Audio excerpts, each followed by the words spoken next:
안녕하십니까. 예수님과의 행복한 동행.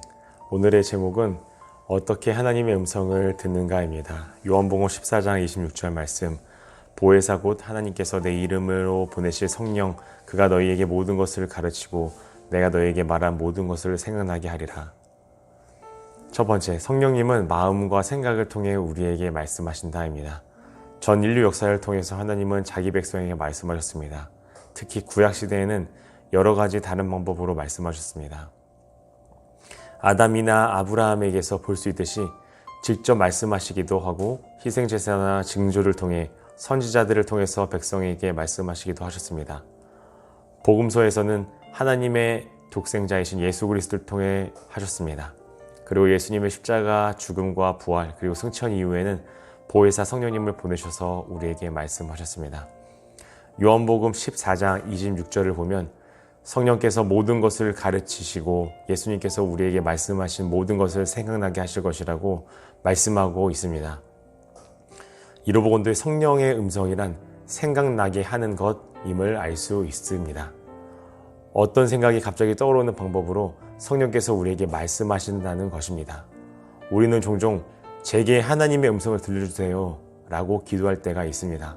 그러나 육성으로 하나님의 음성을 듣는 것은 특별한 체험일 뿐이고 모든 교인의 일반적인 체험은 아닙니다.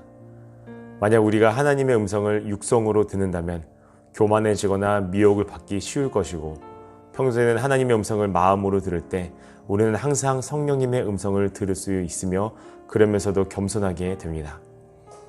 성령께서 생각으로 말씀하신다는 것은 요한복음 14장 26절을 포함한 여러 곳에서 말씀하고 있습니다. 로마서 8장 5절에서 6절 말씀. 육신을 따르는 자는 육신의 일을, 영을 따르는 자는 영의 일을 생각하나니 육신의 생각은 사망이요 영의 생각은 생명과 평안이니라. 아멘. 요한계시록 3장 20절. 볼지어다 내가 문 밖에 서서 두드리노니 누구든지 내 음성을 듣고 문을 열면 내가 그에게로 들어가 그와 더불어 먹고 그는 나와 더불어 먹으리라. 아멘. 우리 안에 오신 성령님이 우리 마음과 생각에 역사하신다는 것을 쉽게 표현하면 성령의 음성을 듣는다고 말할 수 있습니다. 이것을 신학적 용어로 조명이라고도 합니다. 성령님은 생각을 통해 우리에게 말씀하십니다.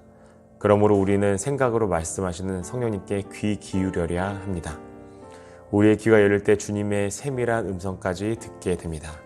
두 번째, 성령님이 주시지 않는 생각은 분별하여 버려야 한다입니다. 우리 안에는 분명히 주님께서 주시는 마음이 있습니다. 주님이 주시는 생각이 있습니다. 그것이 바로 주님의 음성입니다. 그러나 분명히 알아야 할 것이 한 가지 있습니다. 모든 마음과 생각이 다 성령께서 주신 것은 아니라는 사실입니다. 그 중에는 우리가 품고 붙잡아야 할 생각도 있고 버려야 할 생각도 있습니다. 우리 마음 안에는 여러 가지 생각이 있습니다. 먼저 육신의 생각이 있습니다. 육신적인 생각도 때로는 그럴듯합니다. 그러나 결국 하나님을 섭섭하게 하고 자신을 실패하고 망하게 됩니다.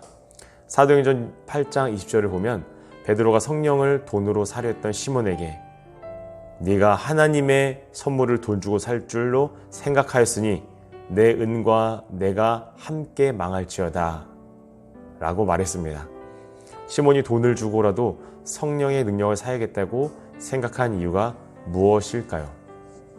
하나님의 나라의 확장을 위한 것이었을까요? 그렇지 않습니다. 자기 자신을 위한 것, 곧 육신의 욕망을 위한 것이었습니다. 이것이 육신의 생각입니다. 우리 생각 속에는 육신의 생각이 있을 뿐만 아니라 사탄이 주는 생각도 있습니다. 마태복음 16장 23절을 보면 예수님께서 십자가를 지고 죽으시기 위해 예루살렘으로 가려 하실 때 베드로는 예수님을 붙잡았습니다. 그런 일은 결코 주님께 일어나지 않을 것이라고 항변했습니다. 베드로의 행동은 주님을 위한 것처럼 보였습니다. 그러나 예수님께서는 베드로를 호되게 책망하셨습니다. 사탄이 베드로의 생각에 영향을 주었음을 아셨기 때문입니다. 우리도 다른 사람들이 안다면 얼굴을 들고 다닐 수 없을 정도로 부끄러운 생각을 종종 하게 됩니다.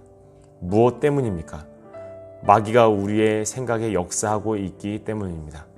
죽고 싶은 생각, 죽이고 싶은 생각, 슬픈 생각, 자기 연민, 우울한 마음, 가출하고 싶은 생각, 온갖 음란한 생각 등은 마귀가 주는 생각입니다. 잠언 4장 23절을 보면 모든 지킬 만한 것 중에 더욱 내 마음을 지키라. 생명의 근원이 이에서 남이라고 말씀하시고 있습니다. 매우 중요한 말씀입니다. 우리는 마음을 지키는 것이 주님의 음성을 듣는 것과 밀접하게 연관되어 있음을 알 수 있습니다. 마음을 지키지 못하면 마귀가 생각을 통해 역사하고 우리가 그 생각을 자신의 생각으로 받아들이면 결국 마귀의 종과 같은 삶을 살게 되는 것입니다. 날마다 이런 유혹, 우리 마음 가운데 역사하는 그 마귀 역사를 우리가 예수님의 이름으로 넉넉히 이기고 하나님의 음성을 잘 분별하는 우리 하늘비전교회 성도님들 되길 간절히 축원합니다. 기도하겠습니다. 하나님, 우리 아버지, 우리가 하나님의 음성을 들을 때 정말 하나님의 말씀과 하나님이 주시는 감동으로 잘 분별하여서 정말 하나님이 원하신 뜻, 하나님을 기쁘시게 한 뜻대로 잘 살아갈 수 있는 하나님 비전교회 성도님들 될 수 있도록 인도하여 주옵소서. 예수님의 이름으로 기도드립니다. 아멘.